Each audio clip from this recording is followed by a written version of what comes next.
زوران میلانووچ کے ساتھ ایک علیحدہ میٹنگ کی. دونوں رہنماؤں نے باہمی تعلقات کو مضبوط بنانے کے لیے مشترکہ ویژن کا اعادہ کرتے ہوئے خوشگوار بات چیت کی.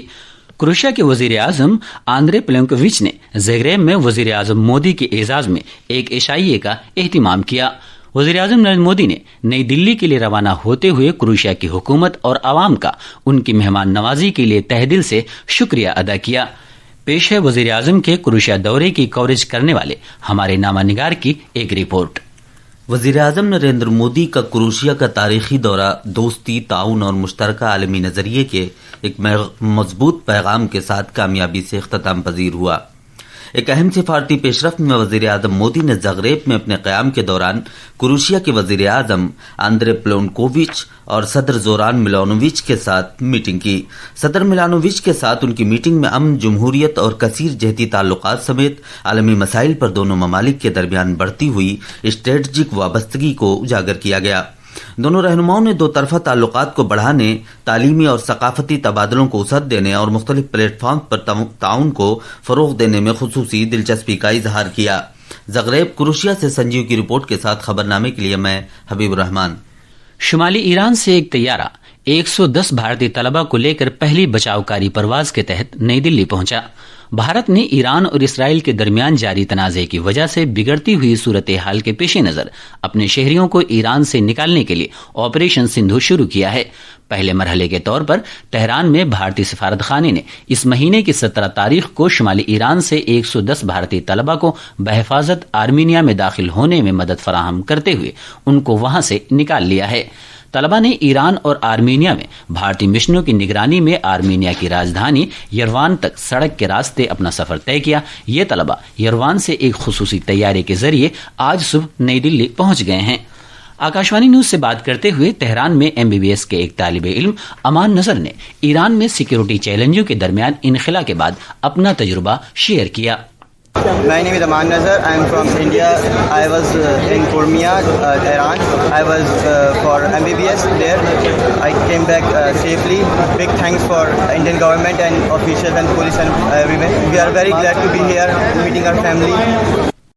جموں کشمیر سے تعلق رکھنے والے ایک اور طالب علم زہران بٹ جو MBBS کر رہے ہیں، انہوں نے مرکزی حکومت سے اظہار تشکر کیا ہے. My name is Zehran Bhatt. I am from Jammu and Kashmir. I am really thankful for India.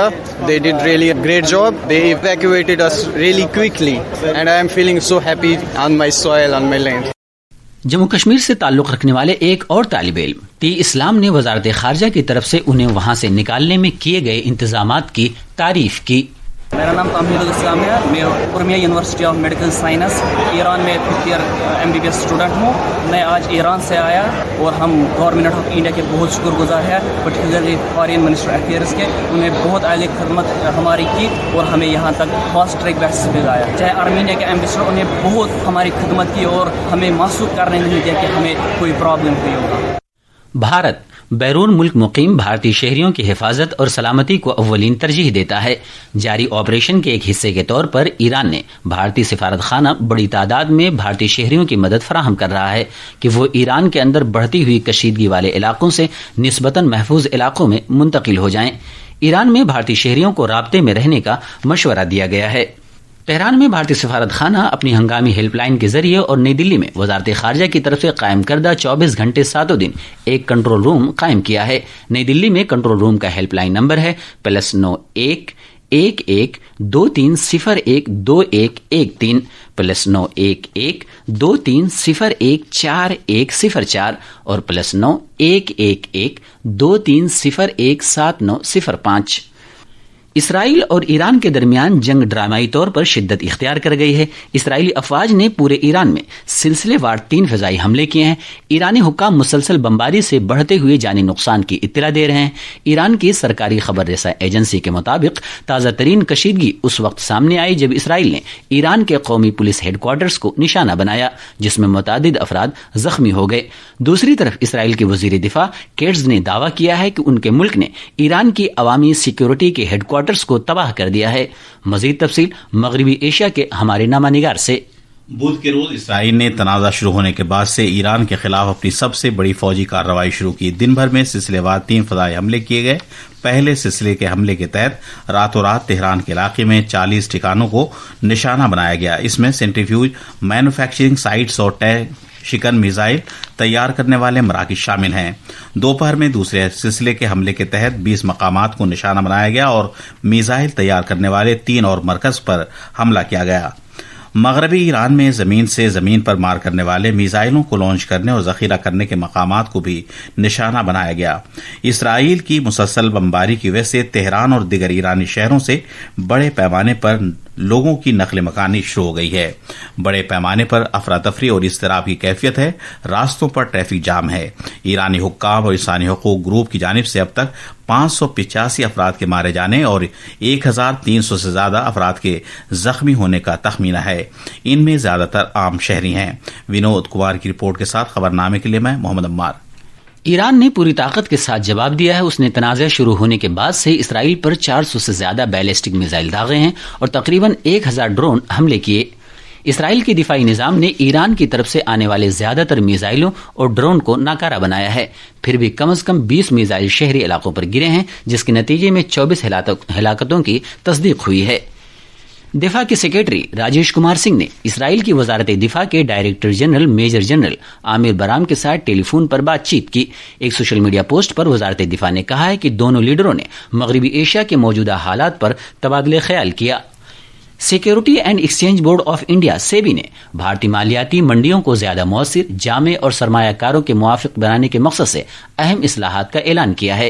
یہ فیصلہ سیبی کی بورڈ میٹنگ کے دوران لیا گیا جس کی قیادت اس کے چیئرپرسن توہین کانتا پانڈے نے کی. ایک اور اہم فیصلے میں مارکیٹ ریگولیٹر نے public sector under taking PSUs کو اب اسٹاک مارکیٹ سے اگر حصص یافتگان کی منظوری ہو تو زیادہ آسانی سے ہٹایا جا سکے گا. مرکزی وزیر خزانہ نرملا سیتا رمن نے کہا ہے کہ مالیاتی ٹیکنالوجی کا بازار 2028-29 تک 400 ارب امریکی ڈالر سے زیادہ کا ہو جانے کا امکان ہے. انہوں نے کہا کہ اس میں بے پناہ مواقع ہیں. انہوں نے امید ظاہر کی کہ آنے والے برسوں میں ملک میں مالیاتی ٹیکنالوجی کا انقلاب آئے گا. 4 ریاستوں کی 5 اسمبلی سیٹوں پر آج ضمنی انتخابات ہو رہے ہیں. یہ ضمنی انتخابات گجرات کی 2، کیرالہ، مغربی بنگال اور پنجاب کی ایک اسمبلی سیٹ کے لیے ہو رہے ہیں. ووٹوں کی گنتی پیر کو ہوگی. مرکز میں انڈیا حکومت نے 11 سال مکمل کر لیے ہیں. اس دوران بھارت کے کھیل کود کے سیکٹر نے بڑے پیمانے پر تبدیلی کا اشارہ کیا ہے. آنے والے یوگا کے بین الاقوامی دن کو تاریخی بنانے کے لیے گرام پنچایت بڑے پیمانے پر لوگوں کو تحریک دے کر پوری طرح تیار ہے. پچھلے مہینے وزیر اعظم نریندر مودی گرام پنچایتوں سے اپیل کی تھی کہ وہ اپنی اپنی پنچایتوں میں لوگوں کو یوگا کے بین الاقوامی دن میں شرکت کرنے کے لیے تحریک دیں اور ان کی حوصلہ افزائی کریں. بھارتی محکمہ موسمیات IMD نے آج جھارکھنڈ میں الگ الگ مقامات پر انتہائی شدید بارش کی پیش گوئی کی ہے. اور کھیلوں میں ملیشیا میں ہونے والی ایشین اسکواش چیمپئن شپ 2025 میں بھارت کے ولوان سینتھل کمار نے کل رات چنگ میں جاپان کے ٹوماٹو اینڈو کو 0-3 سے شکست دے کر کوارٹر فائنل میں پہنچ گئے ہیں. یہ تھی خبریں. اب اخبارات کے آئینے کے ساتھ ہیں حبیب الرحمان. شکریہ اسداللہ. قومی راجدھانی دلی سے شائع ہونے والے آج کے بیشتر اردو اخباروں نے وزیر اعظم نریندر مودی کی امریکی صدر ڈونلڈ ٹرمپ سے ٹیلی فون پر 35 منٹ طویل گفتگو کی خبر کو اپنی شہ سرخی بنایا ہے. روزنامہ راشٹریہ سہارا لکھتا ہے پاکستان سے رشتے اور کشمیر پر کسی کی ثالثی قبول نہیں. بھارت کینیڈا تعلقات کے دوبارہ پٹری پر لوٹنے کی راہ ہموار ہونے کی خبر کو اخباروں نے اہمیت کے ساتھ صفحہ اول پر شائع کیا ہے. ایران اسرائیل کے درمیان جاری تنازع کی وجہ سے بگڑتی ہوئی صورتحال کے پیش نظر حکومت نے ایران سے 110 طلباء کو نکالا ہے. روزنامہ انقلاب نے اس خبر کو نمایاں طور پر صفحہ اول پر جگہ دی ہے. اور اب آخر میں خاص خبریں ایک بار پھر. وزیر اعظم نریندر مودی نے کروشیا کا اپنا پہلا دورہ مکمل کر لیا ہے. انہوں نے تنازعات کے پرامن حل پر زور دیا اور دہشت گردی کی مذمت کرتے ہوئے اسے انسانیت کا دشمن قرار دیا. بھارت اور کروشیا نے زراعت، ثقافت اور ٹیکنالوجی کے شعبوں نیز زگریب یونیورسٹی میں ہندی چیئر قائم کرنے سے متعلق مفاہمت ناموں پر دستخط کیے ہیں. سندھو آپریشن کے تحت پہلی بچاؤکاری پرواز ایران سے 110 بھارتی طلبہ کو لے کر نئی دلی پہنچا.